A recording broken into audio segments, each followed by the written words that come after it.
Welcome to the Shark Tank Podcast. Each week, one of the best entrepreneurs from ABC's network smash hit Shark Tank teaches you how to swim with the sharks without being eaten alive. And now your host, serial entrepreneur, TJ Hale.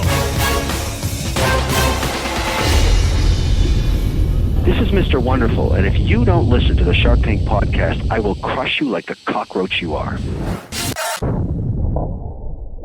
All right, everybody, welcome back to the Shark Tank Podcast. My guest today is an amazing guy. He's the founder of Content Marketing Institute. It's the leading education and training organization for content marketing, which includes the largest in-person content marketing event in the world, Content Marketing World, which just wrapped up like last month. So I'm surprised he already got out of bed. It's only been 30 days since this event got kicked off. Joe, welcome to the show. How are you? TJ, rock and roll, man. I'm excited to talk to you. Let's have some fun with this. Live events scare me to death. Like, how long does it take you to recruit? What's the refractory period from a large global event? I'm just curious. It's a great question. First of all, I love the events business. Absolutely love it. It's a great business model. It's funny. We started the big show Content Marketing World. So that was in September of this year. We already started planning for the next year's event before that kicked off. So it's about a 13 to 14 month cycle of planning for a big show like that. So it just, you never stop. You're always programming. I'm always out on the tour. Any places I'm speaking, I'm looking for amazing speakers, relevant speakers. And it is a full-time job, to say the least. And we do tons of events, but the big show is Content Marketing World, as you mentioned. I'll give you props. It's a dangerous strategy because my wife does that, but not for live events. She doesn't want to on vacation. Like, we'll go to Hawaii. She'll be like, hey, next time we come back here, we should totally go to Maui instead of Kauai. I'm like, we got here like 3 hours ago. Quit planning our next vacation. Do you have that in your family? My wife totally does that. Well, I'm one of those guys if I go, and I've changed because my wife doesn't like this, but I used to be, we get into Vegas, it takes 10 minutes to get to this location, we're going here, and she'd stop that right away. She said, no, you can do that with your like business event, but you're not doing this with personal life. We're going to the pool and you're going to sit on your butt, and that's all we're doing. Seriously, you're like, no, let me just check out a couple ballrooms, and then we'll go ride the roller coaster. Exactly. So, you probably, no one could tell I was reading your bio. It doesn't really do it justice. So I got a book in the mail from McGraw-Hill, and I picked it up and I just started reading, and I couldn't stop. Like, literally, I quit doing all the other important things I had to do that night. And I let my kids put themselves to bed, and one of them went to bed that night. And I was like, it's cool. I'm reading this book called Content Inc., and it's totally worth it. And I didn't know who you were before that. And it's kind of a testament to the world we live in. You've got this book full of people doing amazing things, using a strategy that I definitely relate with because it's kind of how I did it accidentally. And in the publishing world, you carved out this niche where you're now the guy, and you kind of I look at it as coming out of nowhere because I didn't know who you were, right? And if I don't know who you were, of course, it's funny how we think that way. But I just want to hear about how you did it. Did you plan it? And kind of give people an idea of what's really out there if they're willing to get out of their comfort zone and say, look, you know what? We live in a world where there's better ways to do everything, and I should start exploring them. Well, thanks for the comments on the book, TJ. I mean, it's good. This last book, this is my fourth book. This is my passion project. So I wanted to do a book that told about the story of Content Marketing Institute and how we grew audience first, product second model, which is the whole idea of the book. And I know it's sort of interesting on talking on your show, especially when you're saying, hey, look, don't launch a product, build an audience first, and your audience will tell you exactly what to launch, and you have a built-in customer database, mind you. But I got into this business, TJ, 2000, so it's been almost 16 years now. And I was lucky enough to get a job with a major business-to-business publisher. And I took over their content marketing department, which basically, instead of them like buying ads from us, they would say, hey, do a custom magazine for us, do a newsletter, help us tell better stories. And that's where I sort of got indoctrinated to this whole idea of brands need to start communicating more effectively. Always had the bug in my system to want to build my own business, start my own business. Finally made the leap in March of 2007 and started to build an audience, started to build a blog and communicate every day, targeting enterprise marketers around this idea of, yes, you to cut through the clutter, you better start creating some amazing relevant content to a targeted audience. And if you do that, then you can monetize it. That audience will know, like, and trust you even more. And by the way, if you read the book, I had my share of failings. it took a while for me to trust the idea that if you actually build an audience that knows, likes, and trusts you, and you actually focus on a very target audience in a very in a niche of a niche, mind you. I mean, we renamed the industry. It used to be called custom publishing, branded content, custom content. It just came out in 2007. And I said, this is content marketing. We're going to call it content marketing. We're going to move forward. And, lo and behold, go fast forward to 2015. Here we are, Content Marketing Institute. We're doing pretty well. Yeah. And when you said 16 years, I had read that you left your position in 2007. And when I say that, it doesn't sound like it was that long ago, like 2007. That doesn't, I guess it was now. 8 years. I know. Nuts. Almost 9 years now. So we're predisposed to like hearing things that we already believe. So when I was reading your story and you talked about building the audience first, I'm just launching my first product this month, and I've been doing this for 2 years. So I resonated with that a lot. I think if I could go back and do it again, I'd probably launch my first product in the first 6 months. But what did I know? I had no clue what I was doing. I had to learn all that and learn the tricks of building an audience, and the fact that you have to invest a lot of time. In fact, I just started using a content publishing tool 3 months ago, and it was one I Googled, and I found it on your website right about the time that I learned who you were. And I thought, this is serendipity. This is awesome. Strange. And Yeah. I had no idea. Well, I mean, that's the whole idea. So, I mean, I checked out your site. You're doing all the things that we talk about in the book, which is fantastic. But kind of you and I, we sort of fell into this model by accident. That's what I loved about as we went out to all these entrepreneurs and now these multi-million-dollar operations, and we said that basically went content first, audience first, and then launched products secondarily. Went out to them and basically we reverse engineered their model as we were doing all this research. And I said, oh my gosh, I can't believe it. Everyone actually followed the same 6 steps. And I said, I wish I would have had these same 6 steps. Then when I started, maybe it wouldn't have taken me 2 years to get my first product off the ground, and I would have been a little bit smarter about it too. I guess for people who are 5 minutes in, they're going, what the heck are these guys talking about? I'll lay the groundwork in the intro, but I want to kind of get your thesis and the model that you follow and you encourage people. And before you do, when I'm working with clients and when I'm watching Shark Tank or hearing pitches, and I think validate, because you can do that so inexpensively. You can find people who want to give you money for a product or an idea or some kind of service before you invest. There was someone on Shark Tank the other day, and in their B-roll intro, they're like, I've invested my life savings in this, and I got my family to invest. And there was Skinny Mirror was one, and Hot Shot was one, where they both raised hundreds of thousands of dollars before they really sold anything. I thought, that's so painful to me. Like that's run and hide when things get bad. I don't want to do that. I don't want to risk it. So kind of give people your model and why it's better and how to get started down the Joe strategy. Well, and first of all, there's nothing wrong with that mentality. I guess I wouldn't want to do it because I think it's too risky. It could pay off, but who wants it? Can pay off, but it's too risky. I think it's like gambling. Yeah. I mean, sometimes you win big, but most of the time you're losing. So if you think about, look at any stats out there. If you look at on startups, they'll say the first time entrepreneurs have about an 18% success rate. And then look at Y Combinator, one of the most successful accelerators on the planet. They have less than a 10% success rate. That's just not good enough. I think we can do better. So the whole idea is, look, instead of going out there with a product and thinking that, and every entrepreneur does this. I did it too. It's like, oh my gosh, this is the greatest thing in the world. It's going to change the face of the planet. Of course. However, anybody's not going to want to buy this is beyond me. And then you get out there into the real world and realize, oh my gosh, this is really hard to do. And that's why most entrepreneurs and startups fail. But they go out with this product first mentality. And I think it's almost like, and I talk about this in the book, this whole David versus Goliath mentality. Why did David win? And why did David beat Goliath? And the sort of the tale is, oh, David won because he had faith in the Lord shined down upon him, and he was able to beat Goliath. Actually, not true. The reason why is David devised a better strategy. Instead of going hand to hand against the big Goliath, and think about that big Goliath as your big competitor, your big enterprise. Traditionally, those battles were fought hand to hand. David was like, this is crazy. I'm not going to do that. He was at a distance throwing rocks and beat him because Goliath couldn't move very fast.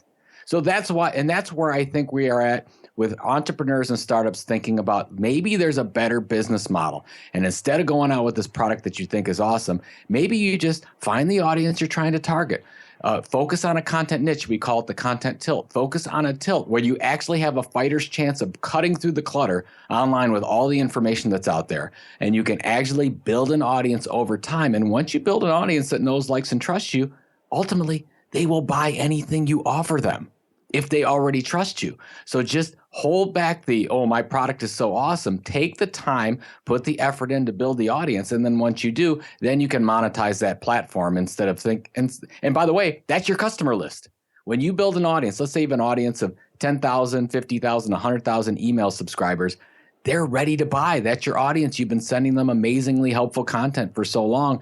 They're probably already telling you the things they want to buy from you, whether you're listening or not. That's the hope is you are listening. And I think that's the basis for the business model. Yeah. You talked about the tilt. The one that stuck out to me, and first of all, I love case studies, and you've got some amazing case studies in the book that I think just for that alone, it's worth a read. So people can open their eyes to, wait, there's a guy who's raising chickens in his backyard and he's got like millions One of my favorites. Yeah. I love Andy Schneider. I love that story. Don't you just love telling that and go, yeah, you're going to this job that you hate, you make not enough money to pay your bills, and this guy's a chicken farmer and he's making tons of money and having the time of his life. That's out there for you. You just got to figure out what it is. So I tie that back to the sweet spot, because I think my issue personally, I started building this audience. I was coalescing an audience of, Shark Tank fans and people who were kind of felt like the show left them behind. I mean, I'm working on some articles right now of 6- and 7-figure businesses who can't get Shark Tank to call them back. And that was my sweet spot. And so now we're starting to generate that, but everyone has a sweet spot. And so when you tell these stories, I'm thinking it almost makes it sound like it's too easy. Like if a guy can chicken farm in his backyard and create a YouTube following, what's your excuse? Hypothetical you out there listening. It's interesting that it just takes the time to put the strategy in. I mean, if you think about all the social media content and all what businesses are doing online with just communication, most of them are doing it wrong. They say, we're going to do some blogs. Let's do some podcasts. Let's do some videos. They're targeting everyone and no one at the same time. We always say if your content is for everybody, it's for nobody.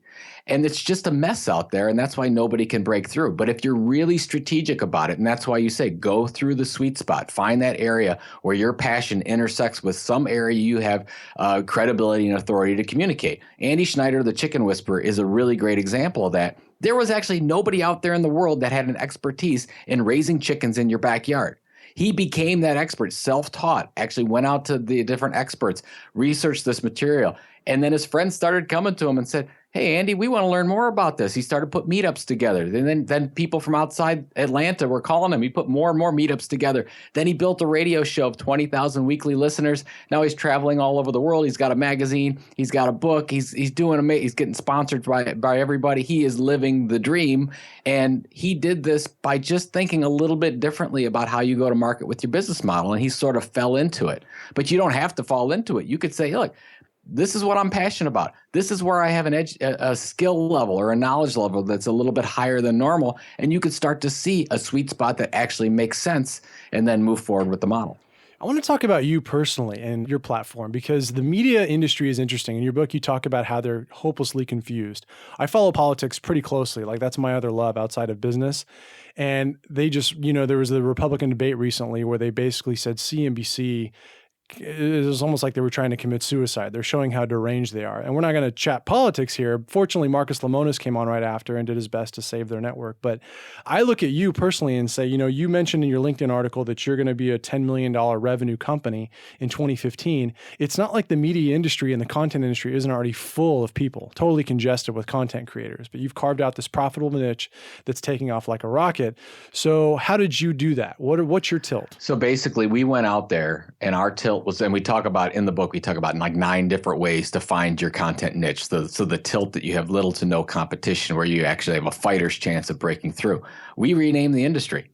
Nobody used the term content marketing. And this was all through talking to customers. So basically I used to sell custom content solutions. I used to go to chief marketing officers in really big business to business companies. And basically I said, hey, you want to buy custom publishing services? Do you want to buy custom content services? How about branded content? Nothing resonated. And I started to just try all these different terms. And I came up with this thing called, man, let's use content marketing. And once I said content marketing, the CMOs sort of sat up in their chairs a little bit. They started to pay attention. I'm like, hey, maybe we're onto something there. And then fully believe that, hey, I'm a marketer. Marketers are simple people. Like, you got to call it what it is. Direct marketing, search marketing, content marketing. And nobody was using that simple terminology. And I came out with my first blog post on April 26, 2007. And I said, why content marketing? It's the only time I ever mentioned it. Like, I said, hey, here, we're going to call it content marketing. I'm sorry, whatever you're calling it doesn't matter. This is what the industry is. This is what's going to resonate. And lo and behold, 3-4 years later, it became the de facto term for the industry. And now we're the leading educational resource around that, with events and magazines and webinars and podcasts and everything else you could possibly think of.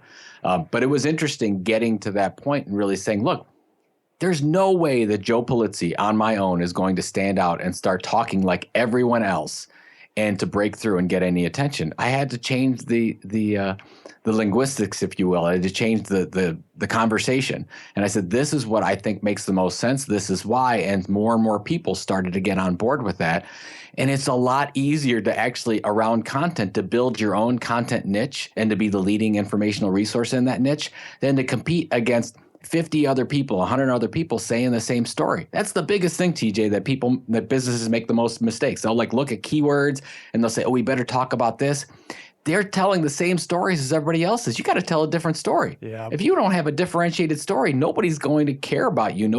If you're just talking just like everyone else, why should anyone bother? Why should anyone become your valued member of your audience? And that was the key to the whole thing working, is just to focus on that niche and only on that niche and target enterprise marketers. And we just kept hammering. And it really took from 2007. And it was actually September 2011. I was on stage at the first Content Marketing World. We were hoping for 100 people. We got 660 coming from 30 countries. Awesome. And I said, and that's the first time I said, oh my gosh, maybe I don't have to get a real job. Maybe I don't have to go work for somebody else. Maybe this thing is actually going to work. It's working. And until then, it took 4 years, man, to get there. But now I'm feeling pretty good about it. But then I was not so sure. That's a pivotal moment. That terminal moment, I think Chris Sacca said on Shark Tank. That's exciting. I've been there when you go, you know what? This might actually work. Oh, it's exciting. Real quick, I got sidetracked. I was reading my notes about how John Cleese came to your 2015 Content Marketing World. And I had just read an article. There's a guy named Stefan Molyneux, who's a worldly philosopher, and he did a piece on Robin Williams and John Cleese, and he talked about John Cleese doing the divorce tour and the alimony tour. Did you get much time with him? Did you get to chat him up and kind of get to know him at all? Or was he in and out? No. Actually, it's interesting. John was there early. I loved him because he's a pro's pro. He was there early. We had really good conversations with him. He is an exceptionally tall person. Is he? I'm 5'9". I'm probably a little bit less than 5'9". He's got to be 6'6", 6'7". Whoa. I mean, he is, and he just towered over me. The nicest guy, and he actually asked for permission because, our events in Cleveland every year. I'm from Cleveland, and he came right out and he says, "Hey, you know what? I like it when you sort of come out against the city and you say what kind of a dump this is. Can I do that?" He asked me for permission. I said, "Hey, you're a comedian. You're John Cleese, Monty Python fame. You do whatever you want." He came right out there and he crapped all over Cleveland, Ohio, and the audience loved it. And it was just fantastic. One of the most creative people I've ever had a chance to talk to. So nobody keyed your car, destroyed the hotel room afterwards or anything like that? No, it was pretty good. Everybody was pretty good about it. I mean, there's some people didn't see it as a joke, but I'm like, this guy's a comedian, man. He's got to do his thing. And what he talked about creativity was just fascinating. He really talked about how we've got to get away from these devices. We've got to think a little bit differently. And he went through the ages, like how did people like, Thomas Edison really get that creative spark? And he talked about the lucidity between being awake and being asleep and how some of your great ideas come in that state. And I was just fascinated by it. He's like, now we're going to watch Fight Club together. Sit back for 2 hours and enjoy. But the reason I brought him up is I was listening to this piece and I didn't know that much about him. I just seen him on some movies and shows, but he talked about how when he got divorced and he actually joked that he was on an alimony tour, and Stefan's philosophy was that that's part of why Robin Williams killed himself. He was paying lifelong alimony to 3 people and was going to have to go on tour again. So ever since then, I've been like, I really need to see John Cleese's work and hear him joke about this. So that clicked in my mind when I saw that. But I have heard he's immensely talented. For people who are just starting out and they're going, man, this sounds really good, and Joe's smart and he gets it, and TJ, he's got a Shark Tank thing, but where would I start? Like, how would I even get this going? And they're focused on just creating products and they have no experience building an audience. Kind of give the building blocks of what the first step often is. So there's 6 steps of this whole thing working, and we go through those in the book, but the first 2 are all about strategy. So before you start blogging and doing podcasts and trying to build your email subscription list, you actually have to step back and say, we actually need a documented strategy in some way. And I don't care if it's on a cocktail napkin, you have to write it down. You have to make it real in some way. So the first 2 steps, we talked a little bit about them. First thing is that sweet spot. You have to identify that. What is that super passion that you have. You have to get up every day, every week, every month of the year and create content or work with people that create content so you can build an audience. So you have to be passionate about it, because the first few months are going to be hard. You're not going to have an audience. You're going to wonder when the audience is going to come around. The second side is that's where you have a knowledge or an expertise area that you actually have an authority to communicate on. Those two things mixed together, they form the sweet spot. It's the content tilt, the second step, that makes all the difference, because every company that I've talked to can pretty easily identify a sweet spot or two for them. It's the content tilt that they don't do. So what is that area of little to no competition on the web? And that means you have to find a niche of a niche and really go in. You target one audience and say, where do I actually have a fighter's chance to break through and communicate about a particular subject? So let me give you an example about, sure. I talk about this in the book. It was a pet supplies company, and the pet supplies company wanted to create a blog. Of course, they said, oh yeah, we'll do a blog on pet supplies. This will be great. And I said, all right, that's fine. I said, but do you realize that there are multi-billion-dollar companies like Petco and PetSmart that have blogs on and lots of content on pet supplies, and there's no way you're going to break through? And they said, no, it'll be great. This blog will be awesome. The people are going to want to read it. And I said, no, they're not. I said, there's no way that niche is, there's so much content, hundreds and hundreds of pieces a day in that area, and you don't even have an audience built yet. The only way you're going to survive is if you put a lot of money, and I mean millions of dollars, behind the distribution of that content. It's not going to make sense. Right. And they said, well, what do we do then? And I said, we've really got to focus on a content niche that you actually have a fighter's chance to be the informational leader in that. So we started to look at some of their products and services that they offered, and they actually had a whole product line about products for people who like to travel with their pets. And I said, that's interesting. And they also said, oh, these are very high margin products. People pay a premium for these. And I said, well, that's really good. I said, that's a niche we can get behind. So we started to come up and just brainstorm some ideas. And I said, well, what if you created a consistent communication source? Could be a blog, could be a podcast, could be something else, maybe a podcast since they're traveling, around people that like to travel with their pets. And we said, dogs specifically, in recreational vehicles in, let's say, Southern Florida. That's where they were at. I'm like, that's a niche that we can actually have a fighter's chance to be the leading informational expert in the world. And that's what I'm talking about, TJ, is you have to find an area. You can build out your own market, but you have to find something that's uncovered. And there's lots, even though there's tons and tons of content out there, there's always a niche upon a niche upon a niche that we can see as an opportunity. But we have to look a little bit deeper than just, oh, here's our sweet spot, here's what we're passionate about, and here's what we have an authority to speak about. We've got to take it to the next level so we actually give the business model a chance to survive. Yeah, it's interesting. I can speak to my own experience. When I was podcasting about Shark Tank, I didn't take step one. That was a mistake that I made. And as an entrepreneur, it's embarrassing to admit that, but I'm just going to go ahead and do it, because I was doing it strictly for fun. And because when someone, and do you watch the show, by the way, Joe? Are you a fan? I do. Okay. I do. I usually watch it on the CNBC rerun stuff. Okay. Yeah. So, you watch it, and Marcus Lemonis is on my show, and he goes, I don't like it because you don't get to hear any of the juice, right? Like, you don't find out what the shark did for him, how they reformed their business, where they put the money. Like, you get none of that. I'm thinking, well, thanks. That kind of validates why I started doing this. And then eventually Shark Tank came out with Beyond the Tank, and it hasn't really done that well. And I think the reason is people want the answers, but they don't want to sit through the mundane meetings. They just want to know, like, how can I distill that information and turn it into my business to power what I'm doing? That's all they want to know. And that's that's my sweet spot. Like, that's right.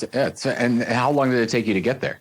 To really find that? I did the first year just kind of happenstance, when I had, I'd record late at night, I'd record early in the morning, and I was still working on my business. And then all of a sudden I started getting a lot of the same emails. And I think this is how it started, because I didn't ever intend for it to become a platform. I wasn't even on Facebook, social media, nothing. I was just doing my thing.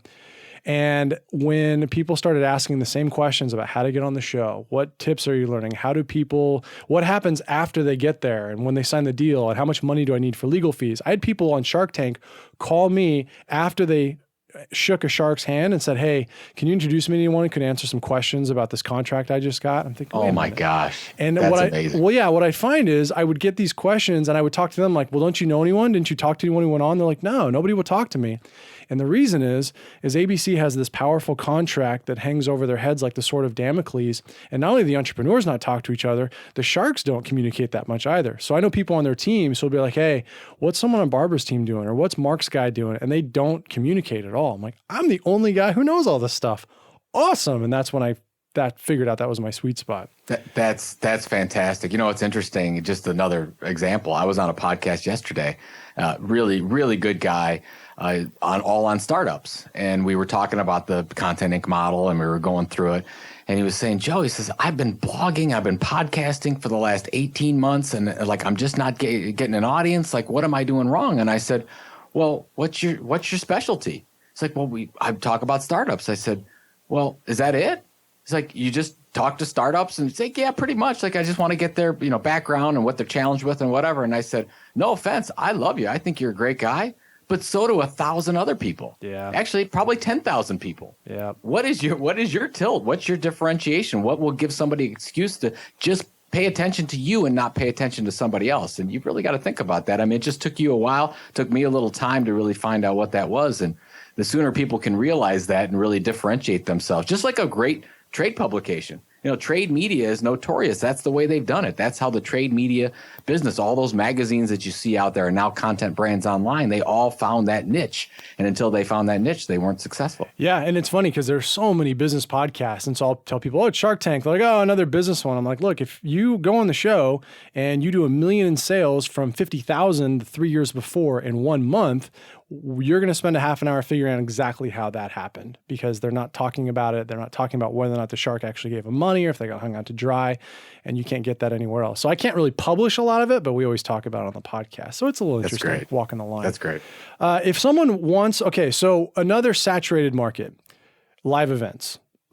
If someone's going to pick a live event, why do they go to Content Marketing World instead of 5,000 other ones they could go to and have a blast? So it's interesting. There's a lot now. Actually, when we started, there weren't very many at all. So now you go anywhere in the world, in any city at any one time, and you'll probably find a content marketing event. At the time when we started, it just wasn't that popular. But it's interesting. This is really from the publishing background. So I've been in publishing, as I said, for a long time. And when I finally made the decision to really go away, long story, I had launched with another product that I thought was going to be the greatest in the world, until I realized, start listening to your audience. What do they want? What they wanted, training and education and consulting and speaking on all those things that I wasn't really offering. And then I realized, hey, what do great publishers do? All great publishers, all great media companies, if you look at the New York Times, Washington Post, Huffington Post now, BuzzFeed, go on and on. They all have the three legs of the stool. They all have the leading digital platform. They all have the leading print platform, believe it or not. And they all have the leading event platform, in-person platform. And that's what I said. I remember scrawling on a piece of paper, and I said, we're going to do Content Marketing Institute, and we're going to have the three legs of the stool, the leading online destination, the leading event platform, and the leading magazine. So I launched the online platform in May of 2010, launched the magazine, Chief Content Officer, in January 2011, launched Content Marketing World in 2011 as well, in September. So that's the strategy behind it. The reason why... I think maybe the reason why they come outside of the fact that these people want to learn from each other, they really needed a community, kind of like what you're serving. The content marketers out there, they didn't have a community. They didn't have people that were challenged with the same things that they were. And that's what we found about social media. People actually want to meet in person. They don't just want to do this all virtually. And I go to about 50 to 70 events a year, TJ, and I just take rabid notes about when somebody does really, really bad or really good. And then I try to put it into our event. It just make it an amazing experience. And that's why we had the Bare Naked Ladies perform this year. I had Rick Springfield in years past. We've had Kevin Spacey. We had John Cleese, as you mentioned.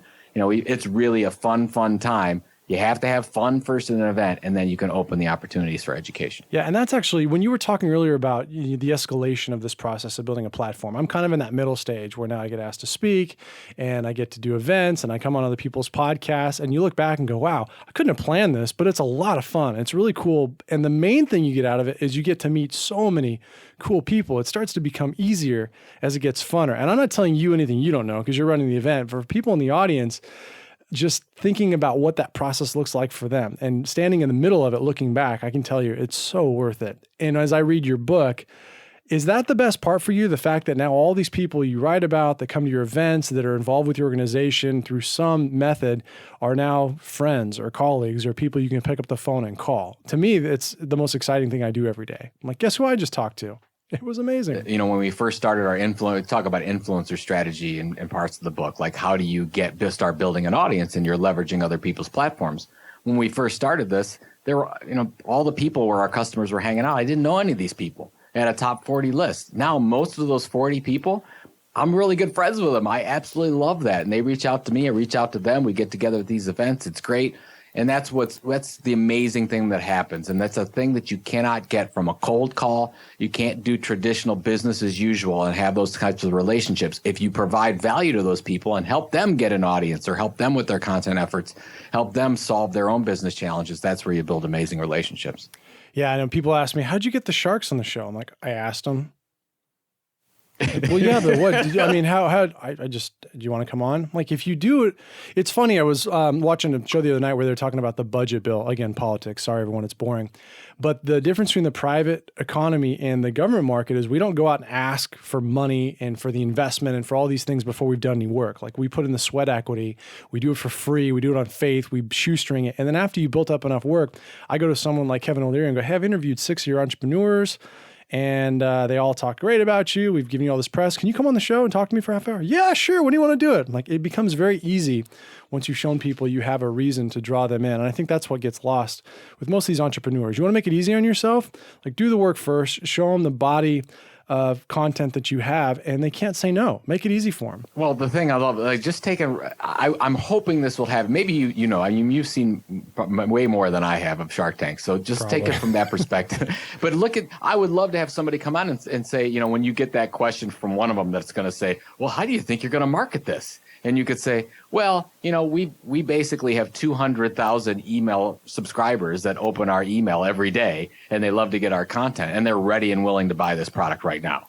Like, wouldn't that be awesome to do that? Nobody does that. It has happened before. There's a couple of people I can think of in particular, because one of my products is a course. So if they say, hey, I've got 100,000 Instagram followers, and then they come off the show, what's the number one question I get? Well, how did they do that? And if that, like, so Susan Peterson's a great example. She's at 500,000 Instagram followers. Her business is completely on Instagram, nowhere else. And she doesn't have an email list, which is something we're talking about, obviously. But she went on, and all of a sudden, guess what? The entrepreneurs don't care what the product is. They don't care what it costs. They don't care about any of the regular questions they ask. They salivate because they hear platform and they think, I can make that part of my platform. How much do you want for this deal? And that's not a lesson that gets talked about a lot in there, but it has happened. It happens a couple times a season where all of a sudden every other question is obsolete, doesn't matter, they don't care. You have a platform you can sell to? It's kind of, you're in the book publishing industry. You talk about the changes there, where nowadays, if you're a no-name publisher with no platform, nobody cares. But if you're someone like Lena Dunham, who doesn't really even have anything to say, they'll give you a $4 million advance because they know they're going to sell books. Here you go. That's such a great point. So my first book published in 2008, 2009, and went into McGraw-Hill, was our first publisher. And I'm expecting that meeting to be all about, hey, this is how we're going to distribute your book, and here's how we're going to market it. No. That's not the way it works. They're there to hear from you and how you're going to market your own book. Yeah. Because the publisher doesn't do the marketing for you. That's why if you have any kind of a platform at all where you have an audience that expects content from you and you can actually get to move product that way, any publisher will sign you up because they're like, okay, they're already counting. Oh, that's 10,000 copies. No problem. We can get that sold. Let's sign that person up. Let's give them an advance. Let's go forward with it. I just think it's so funny. It's just, so if you want a book deal, actually don't go write a book yet. Go build your platform. And then once you build your platform, then you can write a book. Totally. And in fact, and again, this is about you, not me, but I've got 3 or 4 book ideas. I'm like, you know what? These are all things that my audience would love to read. It's going to take me forever to write them because I hate writing. What's your secret for writing, by the way? Do you write your own books? Do you have people help you? Because you've written 4, and I know the last 2 have gone gangbusters. What's your strategy there? I do a blog to book strat. Last 2 have been written on a blog to book strategy. So this is what I do. And this is, a lot of people go off into the woods and, they spend 3 weeks and write. I can't do that. I'm working the business. I don't have time to do that. Right. What I do is I write down, here's the idea, and I put a table of contents together and I start writing, here's what chapters would be.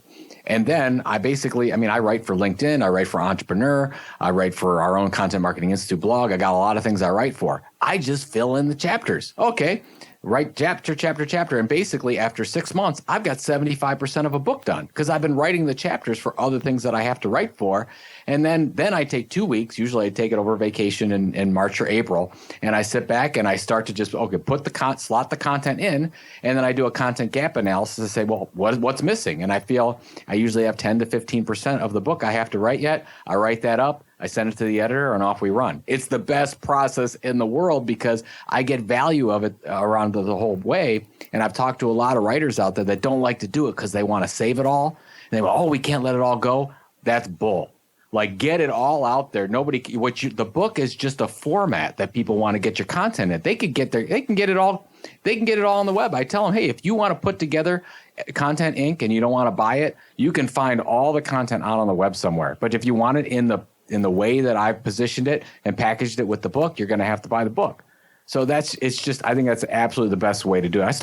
I did a podcast, Content Inc. podcast. I started last year. Basically, almost every chapter of the book or parts of every chapter, I've already podcasted it. It's already out there. It's so funny. I mean, I'm a Freakonomics fan. You know, the last book they came out with is the last 4 years of their blog posts. It's the best of.